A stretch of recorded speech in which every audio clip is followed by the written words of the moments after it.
Right, meanwhile, talking about passports, this is linked.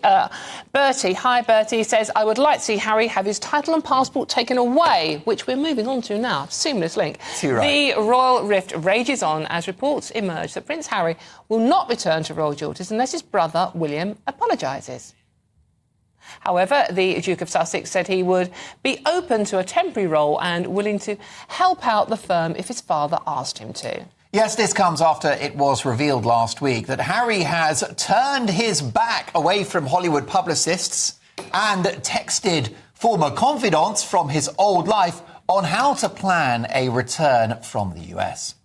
Right, OK, we're joined now by former senior gardener at Highgrove, Jack Stokes. Jack, thank you very much for joining us. I've got to bet you've got some tales to tell. First of all, Jack, why should William apologise? What is he apologising for? This is one of the big questions that even I'm thinking is we're hearing reports that supposedly he wants William to apologise for something.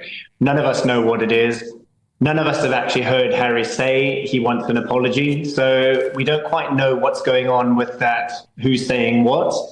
And we're hearing, obviously, again, reports that it's an old confidant, and yet nobody's saying, oh, it's actually this person. So we can't actually go to them and say, listen, what's going on?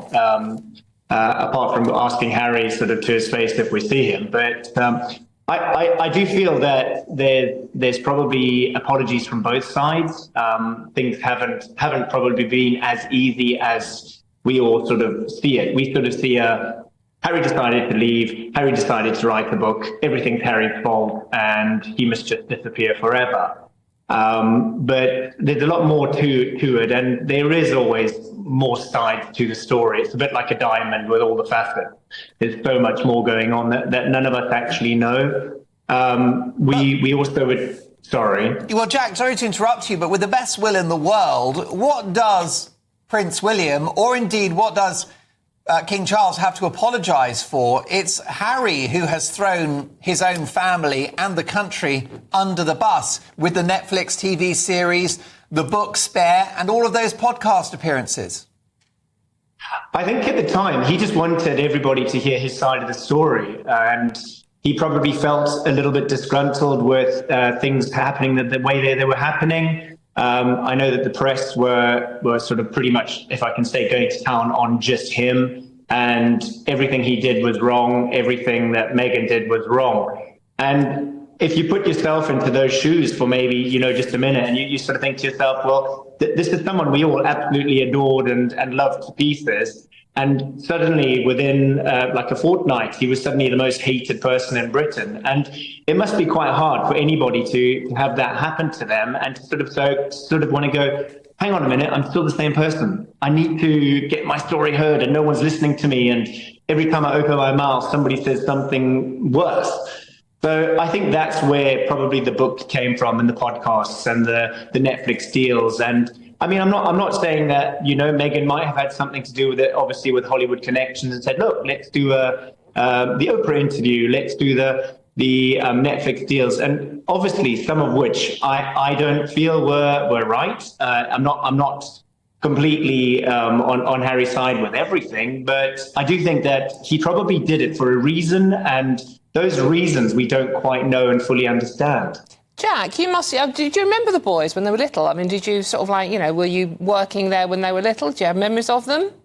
Well, so I was at Highgrove for 21 years. Right. So I knew them when William was still at St Andrews. I knew obviously Harry as well. So got to know them from being at Highgrove.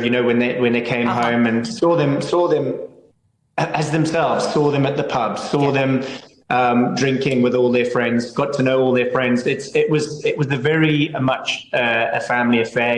Everybody knew them and left them alone in their local areas. And I think that's something that was really good for them to have that nice upbringing that I think they were lucky enough to have. And with Princess Anne, she's had the same with her family living quite nearby. So yes, I did know him. Obviously, I knew William. I knew Kate. I didn't get to meet Meghan though. Okay, Jack, just very quickly, we're running out of time, unfortunately. So what do you make of Harry's decision to stay with Earl Spencer on his recent trip back rather than to stay in any of the royal palaces? I think if he's maybe not invited, or if, for instance, the king is in Scotland at Balmoral, there may not have been that possibility for him to go and see family. And he thought, well, maybe if I'm up in Norfolk, I may as well go and see my mum's brother and actually see him. And maybe, you know, he's had some things he needed to say to his brother, to Diana's brother. Or because I think he's just currently going through a divorce, I think, if I'm not wrong.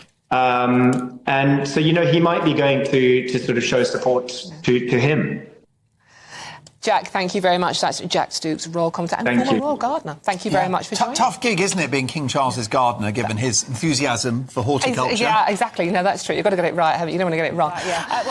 Now, but showbiz fluff. Taylor Swift's boyfriend, Travis Kelce, has called in lawyers after a strategic document spread online seems to show the relationship is a PR stunt. Who knew? Yes, the paperwork seems to reveal a strategy for their breakup, and says the date for an announcement is September the 28th. It also outlines a supposed plan to release an official statement at the very end of the month, 3 days post-breakup. Oh, dear. So are these celebrity relationships a sham? Are they just a business arrangement?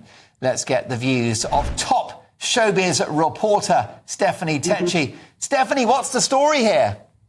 Oh, my gosh. Well, showmances are nothing new in the industry. I've known many showmances, but it tends to be in the case where both of them need to get something out of this relationship, whether it's a rising actress who needs more profile or whether it's a musician who's secretly in the closet but wants to appear straight. There's been so many showmances in the showbiz industry. But when it comes to Taylor Swift and Travis Kelce, we haven't thought this was a showbiz relationship in the sense where it's fake, because Taylor Swift has had many, many boyfriends in the past. She never really talks about her relationships unless it's in music. So to have this PR orchestrated breakup seems very unusual. We know that, you know, at the end of a celebrity relationship, it only tends to be when there's a divorce at hand where most people get their agents involved to release a statement. For the breakdown of a relationship which is barely a year old, that's quite unheard of.